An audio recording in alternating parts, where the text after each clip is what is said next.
ಇದು ನಾವು ಘನ ಜೀವಾಮೃತ ಮಾಡ್ಕೊಳ್ಳಿಕ್ಕೆ ಅಂತ ಮಾಡ್ಕೊಂಡಿರೋಂಥ ಬೆಡ್ಡು. ಸೊ ಇಲ್ಲಿ ನಿಮಗೆ ಸುಮಾರು 1500 kg ತನಕ ಐತೆ. 1.5 ಟನ್ನು ನಿಮಗೆ ಏನೈತೆ ಸಗಣಿ ಐತೆ. ಇದೆಲ್ಲ ಬಂದು ನಿಮಗೆ 4 ದಿನದ ಒಳಪಟ್ಟಂಥ ಸಗಣಿ. ಸೊ ನೀವು ಘನ ಜೀವಾಮೃತ ಮಾಡಬೇಕಂದ್ರೆ ಆದಷ್ಟು ಏನು ಶುದ್ಧವಾಗಿರೋ ಸಗಣಿನೇ ಯೂಸ್ ಮಾಡಬೇಕಂದ್ರೆ ಫ್ರೆಶ್ ಇರೋವಂಥದ್ದನ್ನೇ ಬಳಸಬೇಕು. ಸೊ ಏನಪ್ಪ ಅಂದರೆ ಈಗ ನಿಮಗೆ ಗೊತ್ತಿರೋ ಹಾಗೆ ಈಗ ನೋಡಿ, ಇದು ಸುಮಾರು 1 ಗ್ರಾಮ್ ಬರ್ಬೋದು ಅಂತ ಅಂದ್ಕೊಳ್ಳಿ. ಮುಂದೆ ಬಂದು ತೋರಿಸಿ.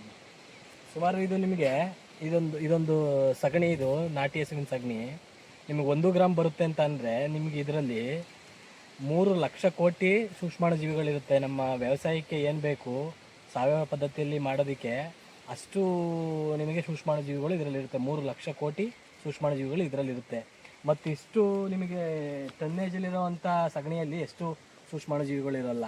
ಸೊ ಇದನ್ನು ನಾವು ಘನಜೀವಾಮೃತ ಪ್ರೊಸೆಸ್ಸಲ್ಲಿ ಏನಾಗುತ್ತೆ ಅಂತ ಅಂದರೆ ಅಲ್ಲಿ ಇರ್ತಕ್ಕಂಥ ಜೀವಾಣುಗಳು ಇನ್ನೂ ಎನ್ರಿಚ್ ಆಗ್ತಾ ಹೋಗುತ್ತೆ, ಫರ್ಮೆಂಟೇಷನ್ ಆಗುತ್ತೆ. ಸೊ ಆ ಎನ್ರಿಚ್ ಆಗೋ ಪ್ರೊಸೆಸ್ಸಿಗೆ ನಾವು ಏನು ಕೊಡಬೇಕು ಅನ್ನೋದು ಇರೋದು. ಸೊ ನಿಮಗೆ ಎಲ್ಲ ಗೊತ್ತಿರೋ ಹಾಗೆ ಈ ಜೀವಾಮೃತ ಅಂತ ಅಂದರೆ ಅದು ಲಿಕ್ವಿಡ್ ಫಾರ್ಮಲ್ಲಿರುತ್ತೆ. ಸೊ ಲಿಕ್ವಿಡ್ ಫಾರ್ಮು ಜೀವಾಮೃತನೇ ಕೊಡ್ಬೋದು. ಈಗ ಘನ ಜೀವಾಮೃತ ಕಂಪೇರ್ ಮಾಡಿಕೊಂಡ್ರೆ ಜೀವಾಮೃತ ತುಂಬ ಈಸಿ, ಮಾಡೋದು ಈಸಿ, ಮತ್ತು ನಾವು ಗಿಡಗಳಿಗೆ ಕೊಡೋದು ಈಸಿ. ಈ ಘನ ಜೀವಾಮೃತಕ್ಕಿಂತ ಅದು ತುಂಬ ಸುಲಭವಾದ ವಿಧಾನ. ಬಟ್ ಆದರೆ ಅದು ಬಿಟ್ಟು ನಾವು ಇದನ್ನ ಏನಕ್ಕೆ ಯೂಸ್ ಮಾಡಬೇಕಂತ ಅಂದರೆ, ಈಗ ನಾವು ಜೀವಾಮೃತನ ಒಂದು ಗಿಡಕ್ಕೆ ಕೊಡ್ತೀವಿ ಅಂತ ಅಂದರೆ ಅದು ನಮಗೆ ಲಿಕ್ವಿಡ್ ಫಾರ್ಮಲ್ಲಿ ಇರುತ್ತೆ. ನಾವು ಕೊಟ್ಟ 2 ಗಂಟೆಯಲ್ಲೇ 2 ರಿಂದ 3 ಅಡಿ ಕೆಳಗಡೆ ಇಳಿಯುತ್ತೆ. ಈಗ ನಮ್ಮದು ಒಂದು ಯಾವುದೇ ಸಸ್ಯ ಪ್ರಭೇದ ತೊಗೊಂಡ್ರು ನಿಮಗೆ ಅಪ್ಪರ್ ರೂಟ್ಸು ಲೋವರ್ ರೂಟ್ಸ್ ಅಂತ ಬರ್ತದೆ, ಮೇಲ್ಗಡೆ ಬೇರುಗಳು ಕೆಳ ಬೇರುಗಳು ಅಂತೇಳಿ. ಸೊ ಆ ಬೇರುಗಳು ಏನು ಮಾಡ್ತವೆ ಅಂದರೆ ಜೀವಾಮೃತ ಒಂದು ಪ್ರಮಾಣದಲ್ಲಿ 2-3 ಗಂಟೆ ಕಾಲಾವಧಿಯಲ್ಲಿ ಏನು ಹೇಳ್ಕೊಬೇಕು ಅದು ಹೇಳ್ಕೊಳ್ಳುತ್ತೆ. ಮತ್ತು ಭೂಮಿಯಲ್ಲಿ ಸೂಕ್ಷ್ಮಾಣು ಜೀವಿಗಳ ಸಂಖ್ಯೆ ಹೆಚ್ಚಾಗುತ್ತೆ. ಬಟ್ ಆದರೆ ಇನ್ನು ಮಿಕ್ಕಿದೆಲ್ಲ ಆದಷ್ಟು ಕೆಳಗಡೆ ಸಾಯಿಲಿಗೆ ಹೋಗ್ಬಿಡುತ್ತೆ ಏನು ಈ ನಾವು ಮಾಡುವಂಥ ಜೀವಾಮೃತ. ಬಟ್ ಘನ ಜೀವಾಮೃತನ ನೀವು 2 ಸಲ ಜೀವಾಮೃತ ಕೊಟ್ಟು 1 ಬಾರಿ ಘನ ಜೀವಾಮೃತ ಕೊಟ್ಟರೆ ಅದು ಬೇರಿನ ಮೇಲ್ಭಾಗದಲ್ಲೇ ಇರೋದ್ರಿಂದ ನಾವು ಸ್ಪ್ರಿಂಕ್ಲರ್ ಮುಖಾಂತರ ನೀರು ಕೊಡೋದಾಗ್ಬೋದು, ಇಲ್ಲ ಡ್ರಿಪ್ ಇರಿಗೇಷನ್ ಮುಖಾಂತರ ನೀರು ಕೊಡೋದಾಗ್ಬೋದು. ಆ ಕೊಟ್ಟಾಗ ಏನಾಗುತ್ತೆ ಅಂತ ಅಂದರೆ ಅದು ಪ್ರತಿ ದಿನವೂ ಈಗ 2 ದಿನ 3 ದಿನಕ್ಕೆ 1 ಬಾರಿ ನಾವು ನೀರು ಕೊಡ್ತೀವಿ ಅಂದರೆ ಆ ಪ್ರತಿ ಬಾರಿನೂ ಕಡಿಮೆ ಪ್ರಮಾಣದಲ್ಲಿ ಸೂಕ್ಷ್ಮಾಣು ಜೀವಿಗಳನ್ನು ನಮ್ಮ ಗಿಡಗಳ ಬೇರಿಗೆ ಸೇರಿಸುವಂಥ ಕೆಲಸನೇ ಮಾಡ್ತಾ ಹೋಗುತ್ತೆ. ಸೊ ಹಂಗಾಗಿ ಘನ ಜೀವಾಮೃತ ನಿಮ್ಗೊಂದು ಸ್ವಲ್ಪ ಮಾಡ್ಕೊಳ್ಳೋದಕ್ಕೆ ಅದಕ್ಕಿಂತ ಒಂದು ಸ್ವಲ್ಪ ಕಷ್ಟ ಆಗ್ಬೋದು. ಬಟ್ ಜೀವಾಮೃತಕ್ಕಿಂತಲೂ ತುಂಬ ಎಫೆಕ್ಟಿವ್ ಆಗಿ ನಮ್ಮ ತೋಟಗಳಲ್ಲಿ ಕೆಲಸ ಮಾಡುತ್ತೆ. ಮತ್ತು ಸೂಕ್ಷ್ಮಾಣು ಜೀವಿಗಳು ನಾವು ಅದರಲ್ಲಿ ಜೀವಾಮೃತದಲ್ಲಿ ಬೇಸ್ ಪ್ರಾಡಕ್ಟಾಗಿ ನೀರನ್ನ ಯೂಸ್ ಮಾಡ್ತೀವಿ. ಅಂದರೆ ಒಂದು 200 ಲೀಟ್ರ್ ನೀರಿಗೆ ಸಗಣಿ ಮತ್ತು ಗಂಜಲ ಇದೆಲ್ಲ ಮಿಶ್ರಣ ಮಾಡೋದು ಕಮ್ಮಿ ಇರುತ್ತೆ.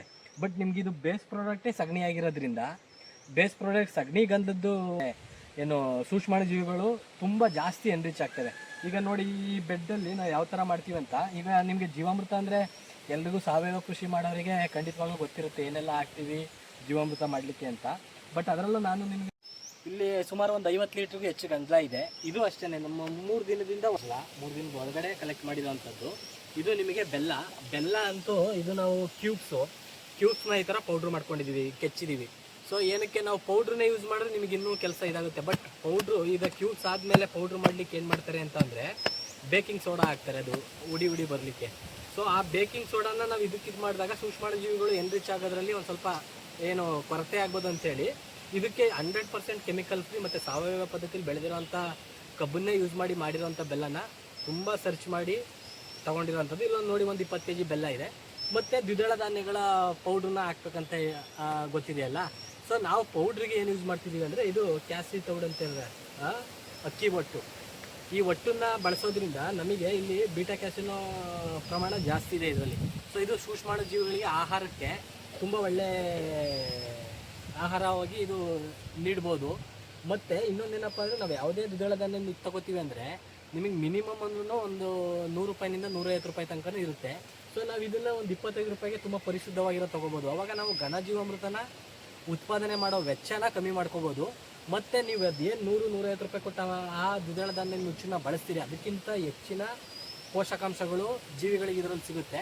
ಸೊ ಹಂಗಾಗಿ ನೀವು ಇದನ್ನು ಬಳಸಿದ್ರೆ ನಿಮಗೆ ಕಾಸ್ಟು ಕಮ್ಮಿ ಆಗುತ್ತೆ ಮತ್ತು ಜೀವಾಮೃತನೂ ಒಳ್ಳೆ ಹೇಗೆ ಅಂತ ನೋಡ್ಕೊಳ್ಳೋಣ. ಈ ಥರ ನೀವು ಲೇಯರಲ್ಲಿ ಕೊಟ್ಟಾಗ ಮಿಕ್ಸಿಂಗ್ ಮಾಡೋಕ್ಕೆ ಅನುಕೂಲ ಆಗಿರ್ತದೆ. ಇದು ದ್ವಿದಳ ಧಾನ್ಯದ ನುಚ್ಚು ಬಗ್ಗೆ ನೀವು ಹೇಳಿದಾಗೆ ಇದನ್ನು ಕೊಡ್ತಾಯಿದ್ದೀವಿ ತೌಡು. ಈ ತೌಡನ್ನ ಹಿಂಗೆ ಲೇಯರ್ ಬೈ ಬೆಲ್ಲದ್ದು ಈ ಥರ ನೀವು ಮಿಕ್ಸ್ ಮಾಡಿಕೊಂಡು ಬೆಲ್ಲನ ಜೀವಾಮೃತ ಘನ ಜೀವಾಮೃತದ ಮೇಲೆ ಕೊಡಲಿಕ್ಕೆ ತುಂಬ ಈಸಿ ಆಗುತ್ತೆ. ಇದನ್ನು ಲೇಯರ್ ಬೈ ಲೇಯರ್ ಕೊಡ್ಕೊಂಡು ಮಿಕ್ಸ್ ಮಾಡ್ಕೋಬೇಕಾಗುತ್ತೆ ಬೆಲ್ಲ.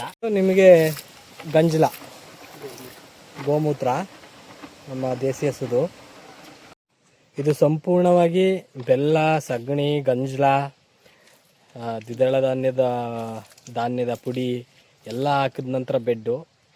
ಸೊ ಈ ಬೆಡ್ಡನ್ನು ನೀವೇನು ಮಾಡಬೇಕು ಅಂತ ಅಂದರೆ ಒಂದು 10 ನಿಮಿಷ ಬಿಟ್ಟು ಇದನ್ನು ನೀವು ಮಿಕ್ಸ್ ಮಾಡ್ತಾ ಹೋಗಬೇಕು. ಸಮ ಪ್ರಮಾಣದಲ್ಲಿ ಈಗ ಏನು ಹಾಕಿದ್ದೀರಾ ಇದನ್ನು ಮಿಕ್ಸ್ ಮಾಡಿ ಹಿಂದೆಗೆ ನಾವು ಏನೇನೆಲ್ಲ ಹಾಕಿದ್ವೋ ಅದೆಲ್ಲ ಮಿಕ್ಸ್ ಆಗಬೇಕು. ಈ ಸಗಣಿ, ಗಂಜಲ ಎಲ್ಲ ಮಿಕ್ಸ್ ಆದ ನಂತರ ಇದಕ್ಕೆ ನೀವು ಬಿಸಿಲು ಬೀಳದೇ ಇರೋ ಥರ ಈಗ ಸೋಗೆನೋ ಮತ್ತೊಂದು ಹಾಕಿ ಮತ್ತು ನೀರು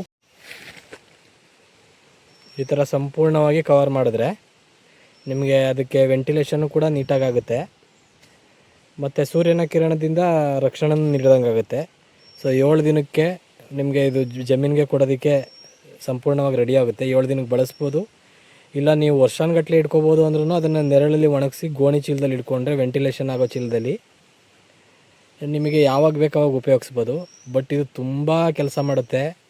ಒಂದು ಸಲ ಯೂಸ್ ಮಾಡಿ ನೀವು 2000-3000 ಕೊಟ್ಟು ಚೀಲಗಳನ್ನು ಕೆಮಿಕಲ್ಸು, ಫರ್ಟಿಲೈಸರ್ಸ್ ಅದನ್ನೆಲ್ಲ ಹಾಕಿ ನಿಮ್ಮ ಜಮೀನು ಮತ್ತು ನಿಮ್ಮ ಆರೋಗ್ಯ ಹಾಳು ಮಾಡ್ಕೊಳ್ಳೋದ್ರ ಬದಲು ಈ ಥರ ನ್ಯಾಚುರಲ್ಲಾಗಿ ಇದು ಮಾಡಿದ್ರೆ ನೀವು ನಿಮ್ಮ ಆರೋಗ್ಯನೂ ತುಂಬ ಚೆನ್ನಾಗಿರುತ್ತೆ.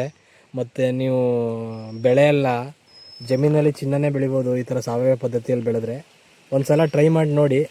ಆದಷ್ಟು ಸಾವಯವ ಪದ್ಧತಿಗೆ ಎಲ್ಲರೂ ಬರೋದಕ್ಕೆ ಮನಸ್ಸು ಮಾಡಿ.